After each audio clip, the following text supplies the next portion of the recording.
underground. Where are you now? Subtract my. Buy this car to drive to work to pay for this car. Buy this car to drive to work. Welcome to YellBRo. I'm Jordan, and today I'm going to talk about the whole Jeffrey Epstein thing.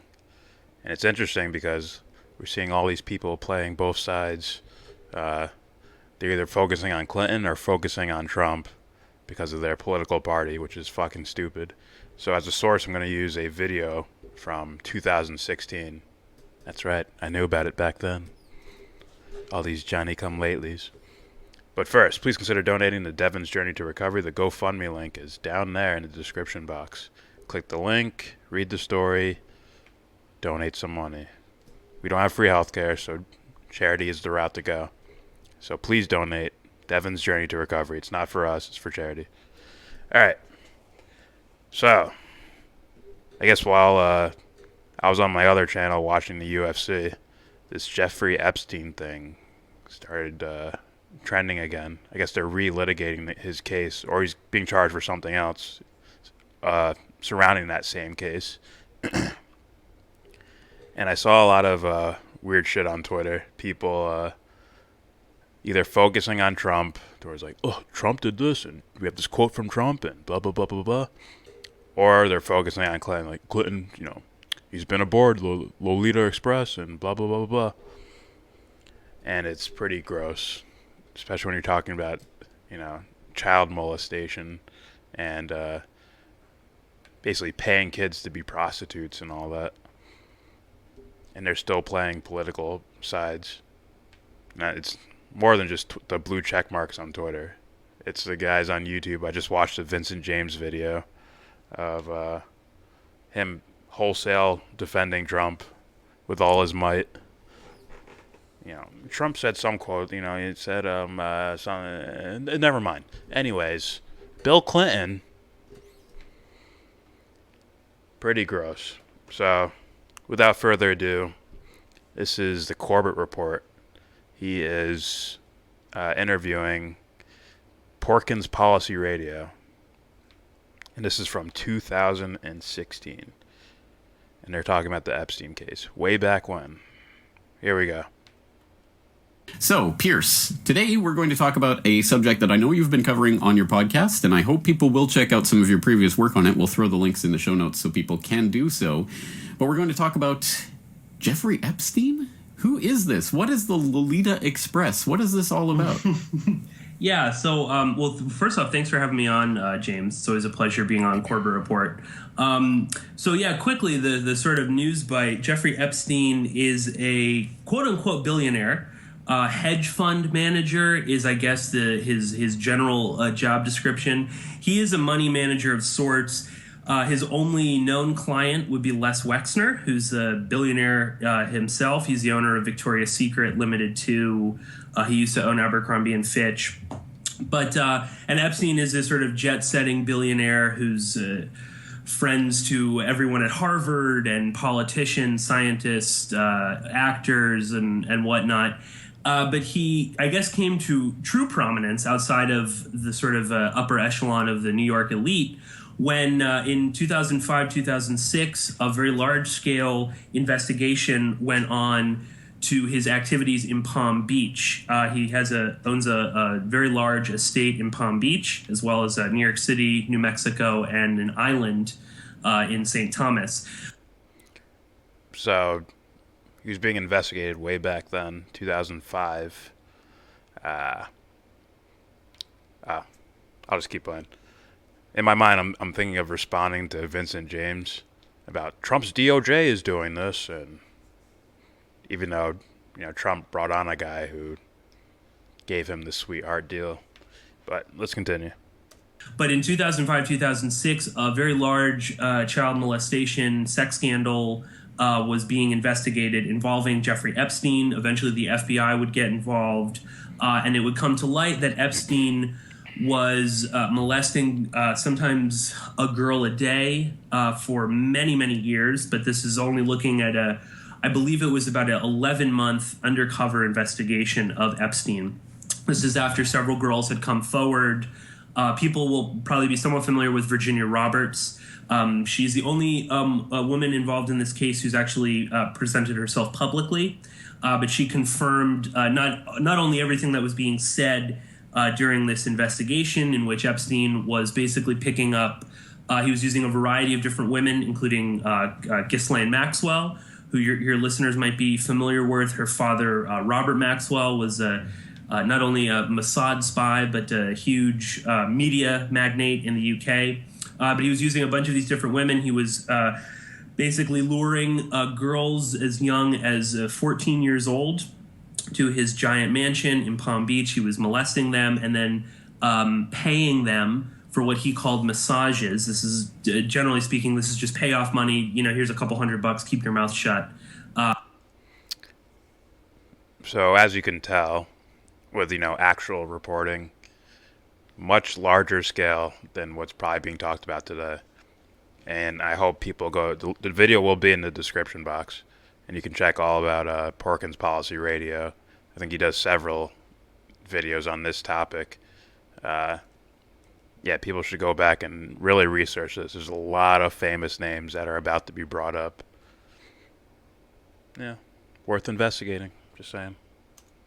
And this sort of, mushroomed out. As I said, the FBI got involved. Epstein ended up copping out to solicitation of an underage prostitute, which is a ridiculous thing to even. You can't, if a girl can't consent to having sex, I don't know how she consents to letting you have sex with her for money. But this is what Epstein did in what is the biggest sweetheart deal of all time. This was a secret deal between the prosecution and Epstein's lawyers, who include people like Alan Dershowitz, Ken Starr, Jay Lefkowitz, a lot of very prominent lawyers in this huge sweetheart deal where Epstein only had to serve, I believe, I'd have to check my notes for the exact amount of time. I believe it was 12 months, and that was knocked down to maybe 8 or 10 months, of which he was housed in a private wing of a prison, which he donated a lot of money to, incidentally, in Palm Springs. And he was allowed work release for 6 out of the 7 days of the week, where he was allowed to leave for up to 8-10 hours at a time. He only had to return to his jail cell at night. So this guy, with all the abuse, with the paying young girls to become prostitutes, all of that, he gets, what do you say, 8 to 10 months in prison, in which case he gets to stay in a private section of the prison, and he only has to be there for when he, sleeps. He can go out during the day and do whatever the fuck he wants. At nighttime, he goes to jail to get some sleep in his private section of it. Yeah. That's justice for you. It's a fair justice system. We would all get the same treatment, of course. Naturally. And then he served his time. There was a big party for him here in New York City that was attended by Prince Andrew, Katie Couric, George Stephanopoulos, just to name a few. And then... Wow, news reporters. Look at that. Guys whose job it is to know news stories like this are at his welcome home party. The case essentially quieted down. And more recently, as I said, this woman now, Virginia Roberts, came forward and said that not only was she molested by Epstein, but she was pimped out to people such as Prince Andrew, Alan Dershowitz.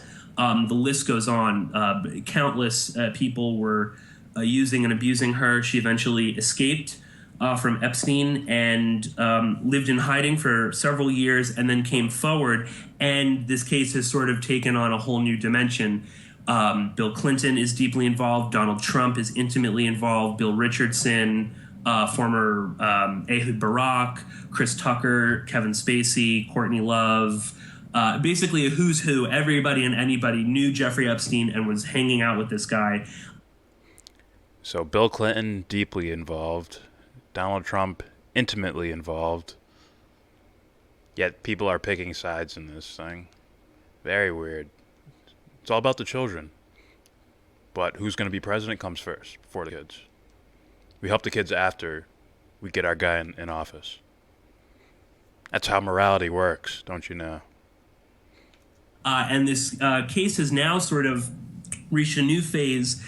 Just to sort of wrap it up, there are now two ongoing, or three technically, ongoing cases that are separate from the original case but are all directly involved. The first and the major one deals with Jane Doe number 1 and 2, who are seeking to overturn this deal. They were never notified, which is illegal, that there was a plea deal involved. In any sort of sex abuse case, rape case, anything like that, when a plea deal is made, the victims are supposed to know. And again, Epstein completely admitted to molesting. Well, I guess what he would say is that he just paid for sex. And he was quoted at one point in the New York Post as saying that, oh, it's not really a crime. This is no different than me stealing a bagel. This is how you describe paying 14, 15-year-old girls for sexual favors. But anyway, there is an ongoing case in Palm Springs to overturn this. There is a ton of evidence that the federal prosecutors were working directly with Epstein's team, that they knowingly did not contact Jane Doe number 1, 2, 3, any of these Jane Does, and that they did this all secretly. None of this was above board. This is not how normal legal proceedings are supposed to go on. And there is another major case, a deposition case, that Virginia Roberts has filed against Alan Dershowitz, who claimed that everything she said was, to quote his own words, made up out of whole cloth. He claimed he never met her, that she was a liar, that she was out for money. Then, of course, Dershowitz claims that he did know who Virginia Roberts was, but he was never on the plane with her. And there's also another defamation case that Virginia Roberts has launched, also against Ghislaine Maxwell, who claimed that she made it all up. And now Ghislaine Maxwell has since stated to a bunch of different news outlets like the Daily Mail that she never called her a liar, meaning that she is telling the truth. So those are the three major cases that are going on. And as I said, there's a lot of different tentacles involved in this and a lot of interesting people. All right. Well, I hope that people have at least heard of this case, if not from my own coverage back in our political pedophile podcast episode, but from your coverage or elsewhere. But for myself personally, I think I'd heard something about this story in the past, but it wasn't until the Prince Andrew accusations came out that it really, I think, got some attention in the press. And since then, as you say, there's been a lot of names that have been associated with Epstein, including Dershowitz, including Clinton and Trump, and Ehud Barak, was it? Yes. Yeah, Ehud Barak. Lots of very, very high-profile politicians and actors and celebrities of various sorts. Which ones have been actually accused of the sexual assault by Virginia Roberts and or others, and which ones are just people in his kind of contact list? Yeah, that's a good point to make. It is a lot of people are lumping all of these in. So far, the only person that Virginia Roberts has formally named that she herself was forced to have sex with multiple times is Prince Philip and Alan Dershowitz. Prince Andrew. Now, Prince Andrew, yes, right, not Prince Philip. Prince Andrew and Alan Dershowitz. And this was over the course of, multiple different times. Again, Prince Andrew famous for saying he had no idea who this girl was. And then, of course, a picture emerges of the two of them, again, when she was underage. Those are the only two people that have that Virginia Roberts has named as people that she actually had sex with. We don't know how many other Jane Does are out there. Again, a lot of these legal proceedings are very hush-hush. We don't know who Jane Doe number 1 or 2 are. We don't know if that they were ever made to have sex with people other than Epstein. Those are the two people that we 100% definitely know that Virginia Roberts is willing to stake her reputation. And let me say, too, the people representing Jane Doe number 1 and 2 are Paul Casal and Brad Edwards. These are not ambulance chasers. These are very well-respected lawyers. These are real people. They're not picking up cases for the hell of it for money. All right. So, kiddies, when you see the Epstein thing trending, and you see all these different people taking sides about about kids being used as sex dolls essentially, and you see people taking sides. Please call them out. Just tell them, like, shouldn't we just investigate this very thoroughly and get as many names as possible? That's what I would do. I mean, and you do have, like, the Clinton shit is all blatant and on the surface. The Trump shit, not as much. You do have some quotes from him. You also have there's random things on Twitter. I saw, like, videos of Trump. Someone in the crowd at a Trump rally was holding up a picture of Donald Trump and Jeffrey Epstein, taking a photo together, and Trump spotted it and told him to kick the guy out, which was interesting. Yeah, he actually looked pissed. Like, get him out of here. Very weird. That's all I'm saying. Alright, and to be honest, I don't have much to add to this. You should be looking for these investigative journalists. I'm just putting the story out there so that people can see sources other than blue check marks on Twitter and dumb fucks on YouTube. Try to look for actual investigative reporting, like the Porkins Policy guy or Corbett Report. And you said Dawson did a video as well. Ryan Dawson did. So I didn't watch it, but he's usually very informative with his videos. So that's going to be it from me. Please subscribe if you like. Comment, agree, disagree. More information. That's what I would really love to see, is more information about this that I haven't seen before. Donate. Devon's Journey to Recovery. The GoFundMe link is down there in the description box. And with all that said, give this video a thumbs down. Say you wanna get in, and then you wanna get out. When you get the money to buy yourself a cow.